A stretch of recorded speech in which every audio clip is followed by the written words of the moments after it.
Dr. Foster stood at the observation window of the swift horizon and looked out into the darkness of space. The stars did not move. They never moved. Only the ship moved, cutting through the empty void like a knife through still water. Had been on this ship for 3 years now, studying the life forms near the neutral territories. Her work was important. She found peace in it. The Swift Horizon was not a large ship. It had a crew of only 12 people, was the lead scientist. Captain Hayes ran the ship and made the hard choices. Robert was the navigator who could find any location in space, kept the engines running. The rest of the crew did the work that kept a research vessel alive and moving. That morning, the alarms had sounded. Had been in the science lab looking at data from the last survey. When the red lights came on and the warning sounds filled the corridors, she knew something had changed. She ran to the bridge where Captain Hayes was already sitting in his chair, watching the... "We picked up a signal on long-range scanners," Robert said. His voice was calm but quick. "There is debris field at 200 kilometers ahead. It looks like an escape pod." Markings asked. "Yes," Robert said. "The pod is damaged. It came from a merchant vessel. The merchant ship is gone now. We can only see the debris." Captain Hayes looked at. "Your call, Doctor. Do we investigate?" Did not need time to think. "Yes, we go and look." The captain nodded and turned to Robert. "Take us there, slowly." 30 minutes later, the Swift Horizon was floating near the damaged escape pod. Could see it on the screen. It was small and covered in burn marks. One side was crushed. It had come down hard. Felt something in her chest tighten. Whoever was inside that pod had survived something terrible. "I am going out," said. "Get a suit ready for me." "You are sure about this?" Captain Hayes asked. "I am sure," said. The suit was heavy and made moving slow. Used the ship's small transport shuttle to reach the pod. When she got close, she could see the damage was worse than the screen had shown. The pod had crashed into something. Maybe an asteroid, maybe wreckage from the larger ship. It did not matter now. Used the pod's manual door release. The door came open with a sound like breaking ice. She looked inside. At first saw nothing but shadow and broken metal and strange fluid. Then she heard something. A sound. It was not a human sound. It was higher and filled with pain. It was the sound of something alive that was hurt. Moved into the pod. Her eyes adjusted to the darkness. She saw it then. A creature lay in the back corner of the pod. It was small, maybe as tall as a human child, but built completely different. Its body was hard and covered in what looked like rough stone or crystal. It had many limbs, thin and pointed. Its eyes were dark and large. They looked at with fear. This was a cub, a young one. Had studied them before. She knew they were a silicon-based species. They did not make soft sounds or show emotion like humans did. They were practical and cold. But this cub looked at her with fear in its eyes. It made the crying sound again. "It is okay," said. She used a soft voice. She knew the cub could not understand her words, but maybe it could understand her tone. "I will help you." Checked the cub's body for injuries. One of its front limbs was bent wrong. Its main body was covered in cuts and leaking a clear fluid. The pod's life support was dead. The inside temperature was cold. The cub had been here in the dark and cold for who knew how long. Worked fast. She wrapped the cub carefully in heated material from her suit's medical pack. The cub did not try to hurt her. It did not attack. It just made small sounds and kept its dark eyes on her face. Carried the cub back to her shuttle. The trip felt longer than it had before. She could feel the cub's fear moving through the wrapping. She could feel it shaking. Back on the Swift Horizon, brought the cub directly to the science lab. Captain Hayes appeared in the doorway. "Is that a?" he asked. A young one said, "It is hurt. We have to help it." "You know the rules about first contact. If we help this creature, we have to report it to the authorities. That could cause problems." Looked at the captain. "We are not leaving it to die, not when we can help." Captain Hayes looked at the hurt cub. He looked at, then he nodded slowly. "You are right," he said. "Do what you have to do. I will handle the report, but be ready for whatever comes next." Had studied many alien species. She had learned about their biology in books and through data. But helping a living cub was completely different. She had to figure out what it needed to eat. She had to understand how to care for silicon-based injuries. She had to learn what temperature it needed 2 weeks after found the cub in the destroyed escape pod. Something strange had happened to the ship's routine. The Swift Horizon had not changed. The engines still hummed. The stars still moved across the dark. But the crew had changed. They had become a family that included one small alien being that no one could have predicted would be here. Had named the cub. She chose the name because it reminded her of the soft glow that comes from deep water on Earth. The bioluminescent organisms that shine in the darkness. Was like that now, a small light in the darkness of the ship. The damaged limb healed faster than had expected. The body was strong and could repair itself quickly. But the real healing was not in the limb. It was in the cub's spirit. Day by day became more willing to move around, more willing to explore, more willing to be around and the crew. Robert came to the science lab on the 10th day of recovery. He carried a small bag of rocks, different kinds, smooth ones and rough ones, shiny ones and dull ones. "I thought the cub might like to feel these," Robert said. He opened the bag and let touch the rocks with its small limbs. Made a sound, higher than the pain sounds. This sound was different. It was almost like curiosity. The cub picked up each rock and felt it carefully. It held the shiny ones up to the light and made humming sounds. Watched this and felt warmth in her chest. "Thank you," she said to Robert. "Is good for the ship," Robert said simply. "Is good for us." Came 2 days later. She had been working in the engineering section.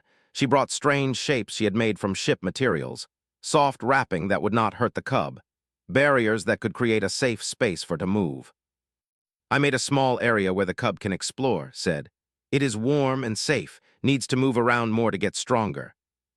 Helped set up the space. It was small but perfect, walls that were not hard and hurt, a smooth floor, some of the rocks Robert had brought, a space where could be alone but still see if it needed her.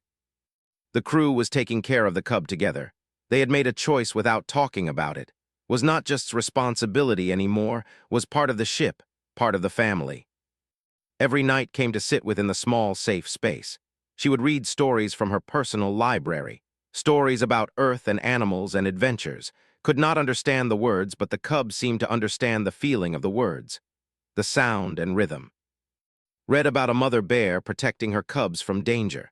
She read about birds that flew across mountains. She read about a small creature that learned to trust again after being hurt. Would make sounds while read, small sounds and curious sounds.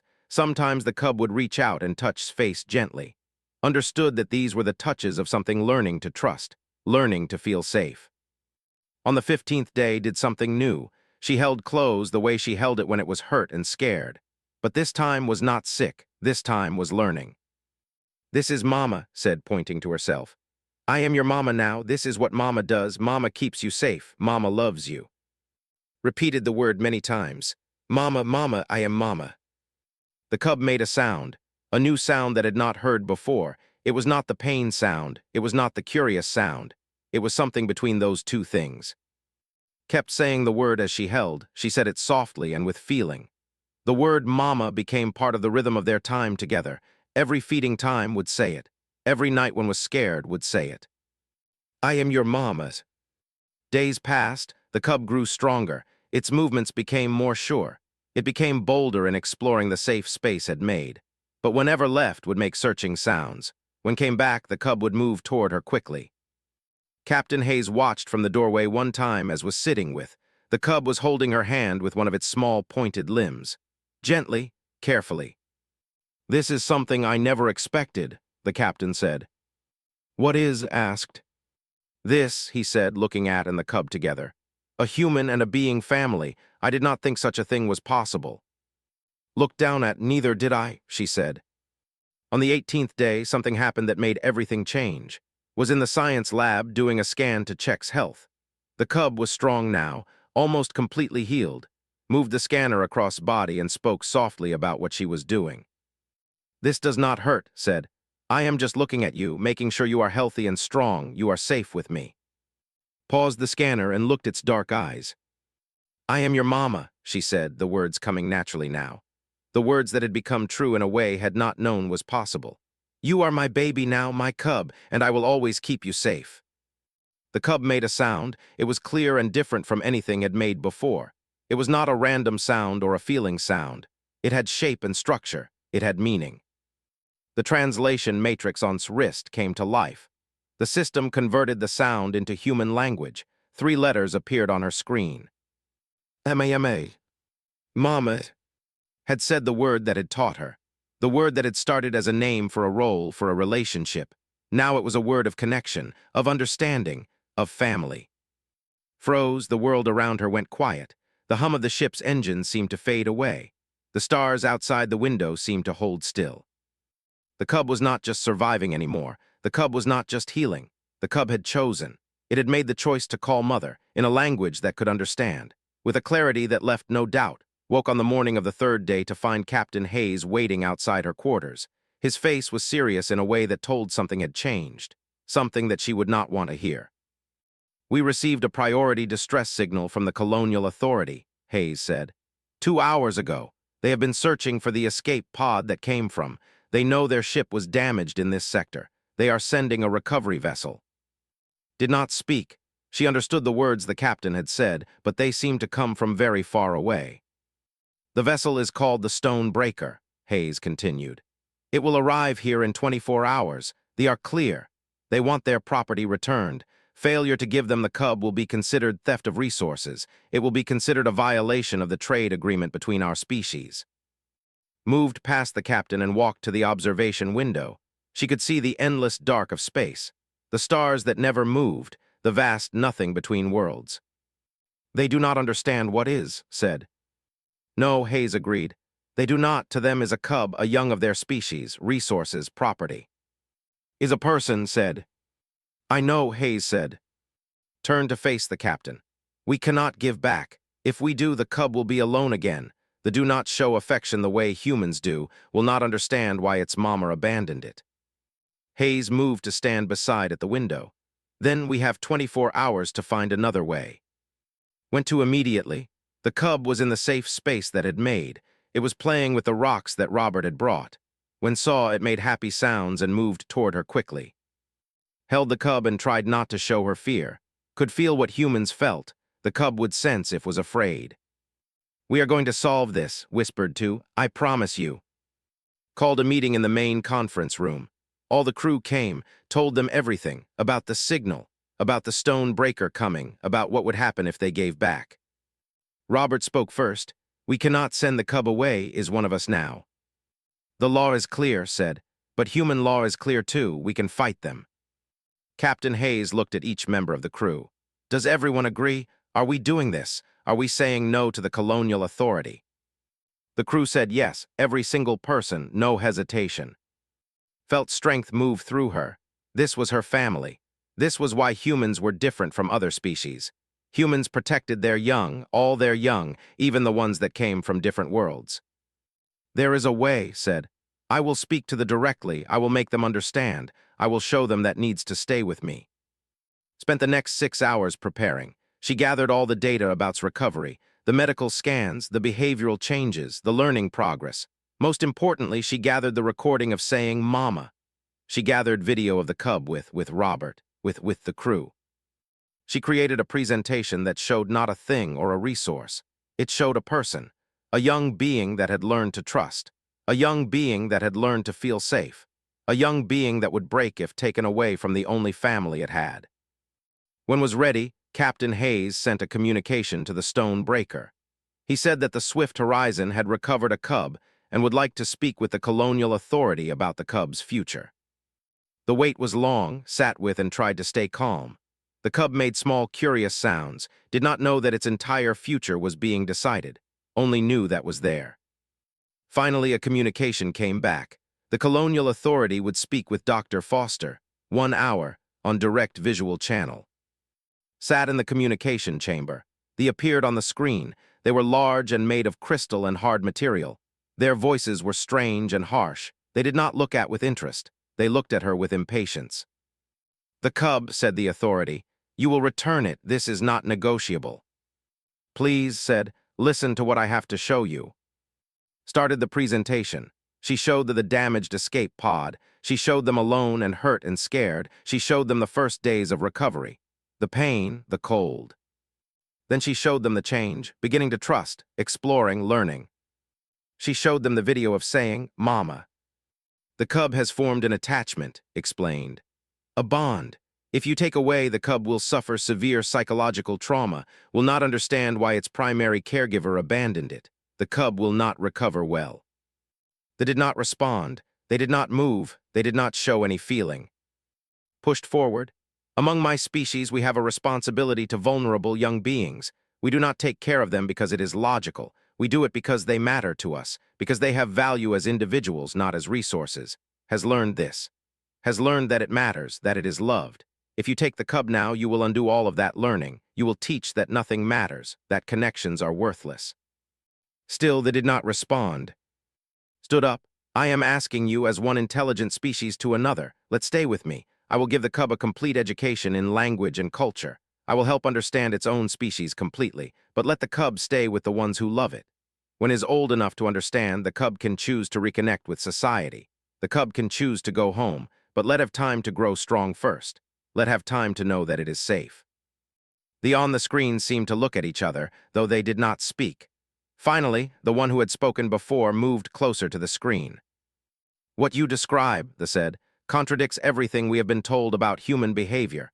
Humans are selfish. Humans take what they want. Most of us try to be better than that, said. Most of us fail sometimes. But when it comes to protecting the young, even the worst of us become something more. We become willing to fight, willing to sacrifice, willing to do anything for the ones we love. They was silent for a long time. If we allow this, they said finally, the cub will be registered as a human child. The cub will be your responsibility. You will teach the cub everything it needs to know about its species. You will allow the cub to choose its own future when it reaches maturity. These are the conditions. Felt the air leave her lungs. I accept, thank you so much. We are sending a vessel anyway, they said. Not for collection, for support. We wish to under the stone breaker did not arrive as a threat. Instead, it came as something different, something that had not expected. It came as a bridge between two species. The ship landed in the swift horizon's docking bay carefully and gently. A group of 5 emerged. They were larger than and made of darker crystal. They moved with purpose. Held close, the cub made uncertain sounds. Did recognize something in these visitors, something that came from deep in the cub's nature, something that was. The oldest of the 5 stepped forward. Its voice was deep and measured. I am Vex, they said. I am here to understand this unusual arrangement, to see if what we have heard is true. Moved forward slowly. Welcome to the swift horizon. I am Dr. Foster, this is. Vex looked at for a long time. They did not speak, but could see something moving in the older being's face. Not emotion exactly, but something close to it. The cub was found in an escape pod, explained. Alone and injured, we helped the cub recover. We taught the cub safety. We taught the cub that it matters. This is not how young are raised, Vex said. I know, said. Among my people, young beings need more than physical care. They need to feel loved. They need to feel wanted, needed that very much. Vex made a sound. It was long and low. Did not know if it was approval or disagreement. Show me, Vex said. Took the elder to the safe space had made. Moved around it freely now. The cub was not afraid anymore. The cub had grown past fear. Sat down and called over. The cub came immediately and settled against body, started talking about's day. The rocks Robert had brought, the exploration of the ship, the songs sang. Learns quickly, said. The cub is curious about everything, wants to understand the universe. Vex watched all of this. The ancient was very still. Call the cub by its true designation, Vex said. What is the cub's real name? Had never thought about this. She had given a human name, but the cub should know its own true name. I do not know the cub's real name, said honestly. The escape pod was damaged. Its designation systems were destroyed. I found your cub without a name in the old language. Vex moved closer to. The elder made a series of sounds. Complex sounds. Sounds that formed into something that translation matrix could not quite render. It was like music, like mathematics, like the sound of wind through crystal. Responded, the cub made a sound back, a shorter version, a young version. The cub is named in your human words, Vex said. It is a name meaning the one who finds light in darkness, my cub, one of my family. Froze, your cub, you are parent. I am, Vex said. I have searched for this cub since the merchant vessel was damaged. I thought the young was lost to the void. But I did not think to search near human ships. We do not believe humans would help us. Felt the weight of this information. Was not just an orphan. Had a parent who had been searching, a parent who had lost hope. Needs to know you, said, but also needs to stay with me. Both things are true. Vex made a sound that had never heard from her before. It was a sound like breaking glass, like something precious being shattered. Understood, it was the sound of grief, of loss, of a parent finding their child alive but knowing the child belonged to someone else now. I understand, Vex said finally. Has bonded with you, is yours now. Can know you, said. Can learn about culture from you, can have both worlds, but yes, is mine, I am Smama. Over the next weeks, something unexpected happened. Vex did not leave the swift horizon. Instead, Vex asked to stay. The elder said it wanted to understand how a human raises a cub. The older being said it wanted to learn. Made a larger space for Vex, a place on the ship where the elder could be comfortable. Vex spent time with and every day. Taught to speak by working with Vex, the elder would make the crystal sounds and would repeat them. Slowly, the young cub began to understand both languages, human and simple and complex, emotional and logical. Vex showed things about culture, the ways of honor and strength and duty. But Vex also watched how held the cub, how spoke to with gentleness, how wiped away his distress. This is good, Vex said to one night. What you are doing, it is good. I had forgotten that young beings need more than logic. I had forgotten that strength includes the ability to care. Looked at the ancient. Will you take back to space when the cub is grown? I do not know, Vex said. Perhaps we'll choose to stay with you. Perhaps we'll choose to go to our people. Perhaps we'll do both, humans and living together, learning from each other. This is what I think might happen with your cub and my family. Took to the observation deck one day. The cub was strong now and could walk easily. The damaged limb was completely healed, was growing larger and more sure. Pointed to the stars, to the vast number of them, to the endless possibilities. This is your universe, told the cub. It is large and it is beautiful. It has danger in it. It has darkness 3 months after found in the damaged escape pod. The swift horizon was not the same ship anymore. It was better. It was fuller. It was alive in a way it had not been before. Was no longer just recovering. The cub was thriving, could move like a young adult now. The cub's body was strong and its mind was sharp. Every day learned new things, taught human knowledge. Vex taught wisdom. Robert taught navigation and exploration, taught engineering and how to build things. The rest of the crew had fallen in love with in the way that humans do with the young. They wanted the cub to be safe. They wanted the cub to be happy. They wanted to know that someone was always there. Had started keeping a personal log. She recorded everything about raising, the challenges, the joys, the moments of understanding. She did this not just for herself, but because she believed someday other humans might want to know what was possible, might want to understand that connection could happen between any species, that family did not require genetics. It required only love and commitment and showing up every day. Vex had become something unexpected. The ancient was no longer just an observer. Vex had become part of the crew, part of the family. Would find Vex and together sometimes, with the elder showing the young one the structure of stars or the mathematics of crystal formation. Other times would find them simply sitting together in comfortable silence. One night was working in the science lab when Vex appeared in the doorway. I have made a decision, Vex said. I will stay with the swift horizon. I will continue to guide education. I will help the cub understand both worlds. Looked up from her work. Are you sure? What about your own people, your own family? They have sent word, Vex said. They understand my choice. They have sent word that this is important work, that a human and a raising a young one together, learning from each other, is important work for all our species. Felt warmth move through her chest. Thank you. No, Vex said simply. Thank you. You have taught me that I was wrong about humans. I taught all young that humans are selfish and dangerous, but you are not.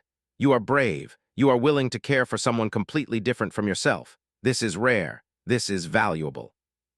A week later, the Swift Horizon received a formal message from the Colonial Authority. They had reviewed research, her detailed notes about raising, her observations about how love and logic could work together.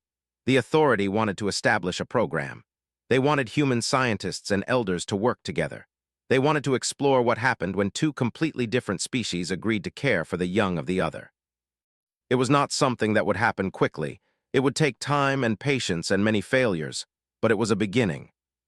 Received the message in the evening.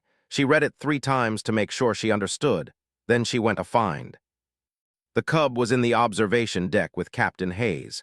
The two were looking out at the stars together, was pointing at different constellations and making sounds. Hayes was explaining what each one meant to human culture. When arrived, turned and made a sound, but it was not just any sound, it was a sound that had its name in it, was calling for. Came and sat beside the cub, moved close, pressing against its body. This was how showed affection now, with physical closeness, with trust. I got some news, told. Good news, because of you, because of how special you are, other humans and are going to learn to care for each other's young. Other families like ours are going to form, and it is because you were brave, because you let me help you, because you said the word mama. Made sounds that did not fully understand, but she understood the feeling in them, was happy, was proud. Looked out at the stars. There were so many of them, so many possibilities. Somewhere out there, humans and were fighting. They were arguing about trade and territory and resources. They were being selfish and afraid. But here on this small ship in this small space, something different was happening. Here, two species had decided that caring mattered more than fear, that family mattered more than difference. Had become a mother to an alien child. A cub had called her mama and changed everything. An ancient had decided that humans were worth understanding. A human crew had decided that protecting the young was more important than following every rule. It was not a grand thing. It was not the kind of thing that would change the universe. But it was real, it was true, it was home. Wrote in her personal log that night. The last entry she would make about this journey, though she knew there were many more journeys ahead. She wrote about the day she found in the destroyed escape pod. She wrote about holding the hurt and scared cub. She wrote about teaching the word mama and hearing say it back. She wrote about the fear and the triumph and the moment when she realized that family could mean anything. That love was not limited by biology. That the capacity to protect the young was what made a species great. She wrote about Vex learning that humans could care. She wrote about Captain Hayes supporting her decision. She wrote about Robert and all the others who had decided together that mattered. And she wrote about the cub that had come into their lives by accident and had become the center of everything. About how one small being could teach an entire crew what it meant to be a family. Closed her log and went to the observation deck. Was sleeping now, resting against Captain Hayes' shoulder. Picked up the cub carefully and carried it to the small space where slept. She wrapped in the materials had made soft over months of use. She sang the song her mother had taught her, the song she had sung when was first hurt and scared. The cub made small sounds of sleep, sounds of safety, sounds of home. Placed one hand on its body and felt the steady movement of breathing. The cub was here, safe, happy, growing. The universe outside the ship was vast and complicated. Humans and would continue to struggle to understand each other. Conflicts would happen. Misunderstandings would occur. But there was hope now. There was proof that it was possible. There was one small alien cub who had taught an entire species something they had forgotten. Humans could love across the stars. Humans could make family from difference. Humans could be strong not through weapons or conquest, but through the simple, difficult decision to care. Shifted in its sleep and made a sound, almost like a word, almost like the word that had started this entire journey. Almost like Mama.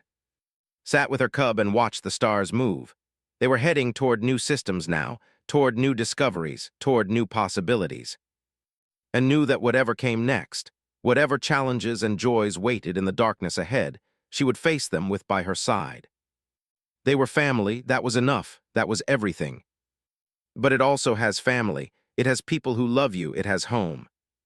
Made a sound that had elements of both human speech and crystal language, a unique sound, a sound that belonged only to.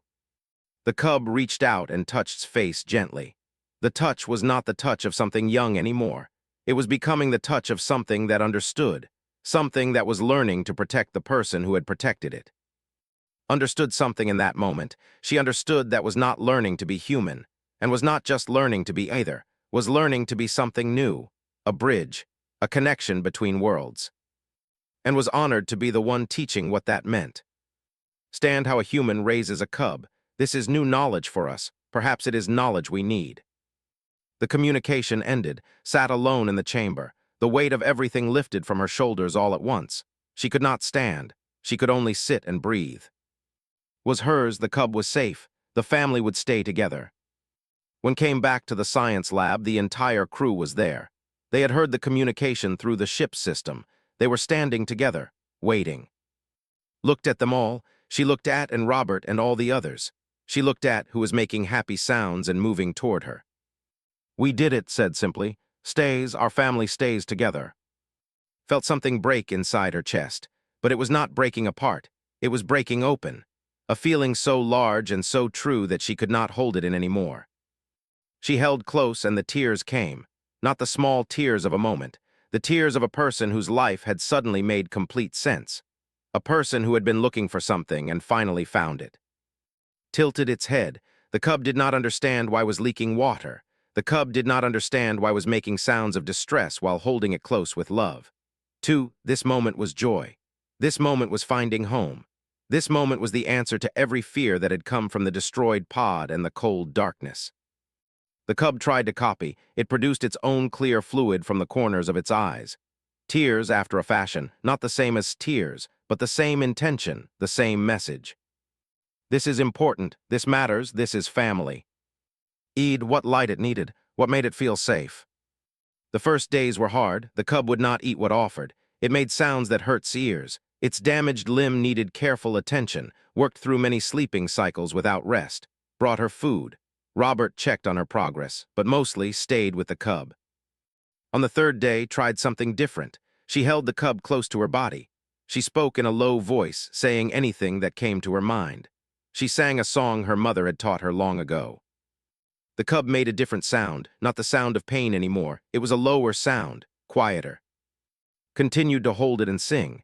After a time, the cub's shaking stopped. Its dark eyes looked up at her face.